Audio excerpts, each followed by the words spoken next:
చూడండి ఈ ఇడ్లీ పాత్ర ఎట్లా ఉందో, అడుగున కొంచెం నల్లగా ఉంది కదా.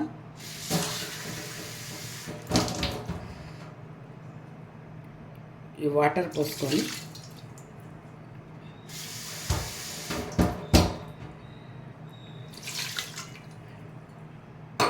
నేను మరీ ఎక్కువ నలుపు వచ్చేదాకా ఉంచను, కానీ ఇది కొంచెం ఉంది, లేకపోతే ఇంక కొంచెం నల్లగా వచ్చేదాకా ఉంచి చూపిస్తే మీకు బాగుండేది. ఆ నీళ్లు గ్యాస్ పెట్టి హైలో పెట్టానండి, అవి మసులుతున్నాయి. ఇప్పుడు నిమ్మకాయ తొక్కల్ని దాంట్లో వేసి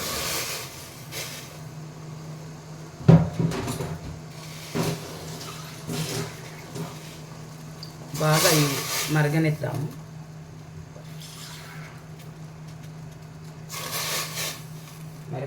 వాటిని ఇదిగోండి, దీన్ని బాగా మరగనిద్దాము. సిమ్లో పెట్టి ఒక 10 నిమిషాలు మరగనిద్దాము. ఇది తీసాను బయటికి, చూడండి లోపల ఎంత నీట్గా వచ్చిందో. ఇవి మనం పక్కన తీసుకుందాము, ఆరిపోయినాక చూపిస్తాను. మనం నాన్ వెజ్ తిన్నప్పుడు నాన్ వెజ్ గిన్నెలకి వాటికి కొంచెం నీసు వాసన వస్తాయి కదా, ఆ పాత్రలకి దీన్ని ఉపయోగించవచ్చు. చూడండి, మీరే చూడండి ఎంత నీట్గా వచ్చిందో. నేనేం చెయ్యి కూడా పెట్టలేదు.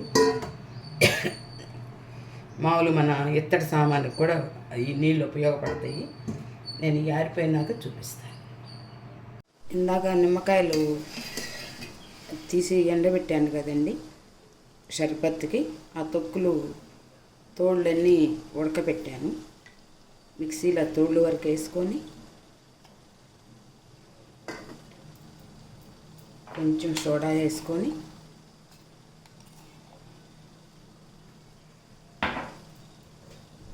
కొంచెం రాళ్ళు వేసుకొని కొంచెం వెనిగర్ వేసుకొని మిక్సీ పట్టుకొచ్చుకున్నాము.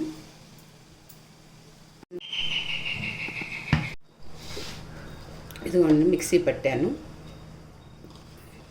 నిమ్మకాయ పిండిన నిమ్మకాయ చెక్కలు, కొంచెం ఉప్పు, కొంచెం సోడా ఉప్పు, కొంచెం వెనిగరు వేసి తిప్పి, నీళ్ళు ఉన్నాయి కదా ఉడకబెట్టిన నీళ్ళు, అవి కూడా పోసుకున్నాను.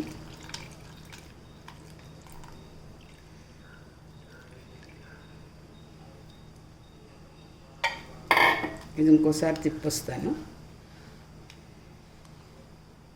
ఇట్లా చూపిస్తానండి దీని ఉపయోగం మీకు.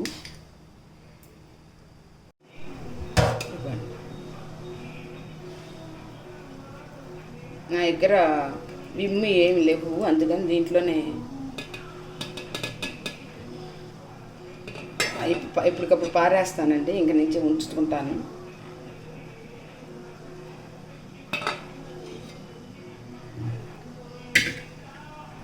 ఇదిగోనండి, ఇది ఇంకా వడగట్టిగా ఉన్న ఇది, దీన్ని బట్టి నేను ఈ నల్లగా ఉన్న ఇత్తడిది ఎలా వచ్చిందో చూపిస్తున్నాను. అంటే వచ్చి తెలుసు మీకు, కానీ వేస్ట్ కాకుండా అనే ఉద్దేశంతో చూపిస్తున్నాను.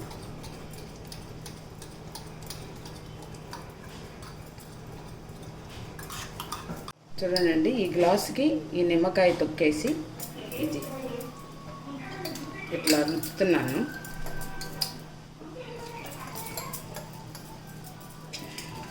మీరే చూడండి ఎట్లా మెరుస్తుందో. ముందు మెరుపు కన్నా కూడా కమ్మన వాసనను, నీసు వాసన అనేది లేకుండా ఉంటుందండి.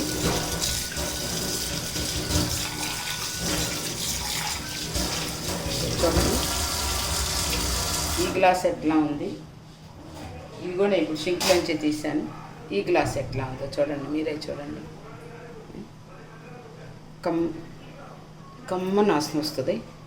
చూడండి, అంటే నేను ఇట్లా చేయమన్నాను, నిమ్మకాయ తొక్కులు వేస్ట్ చేయకుండా ఇట్లా చేసుకుంటే మనకు షింకు నీసు వాసన వచ్చినా షింకు కడుక్కోవచ్చు. ఆ తొక్కు వల్ల ఇక ఇట్లా అవుతుందని నేను వడగట్టాను. ఇది మీకు కనుక ఇది నచ్చితే లైక్ చేయండి, షేర్ చేయండి, సబ్స్క్రైబ్ చేయండి. ఈ గ్లాస్ కూడా కడుగుతున్నాను. ఉంటానండి. నమస్తే, మీ నాగేశ్వర అండి. ఏది చేసినా నేను ప్రాక్టికల్గా ఇంట్లో చేసే నేను పెడతానమ్మా. ఏది నాగేశ్వర ఆంటీ ఇట్లా పెట్టను అనుకోవచ్చు. మీకు హానికరం ఏవి నేను పెట్టను, ఎందుకంటే ఈ నా పిల్లలకు ఉపయోగపడాను. అందుకని మీకు కనుక నచ్చితే లైక్ చేయండి, షేర్ చేయండి, సబ్స్క్రైబ్ చేయండి. నమస్తే, మీ నాగేశ్వర.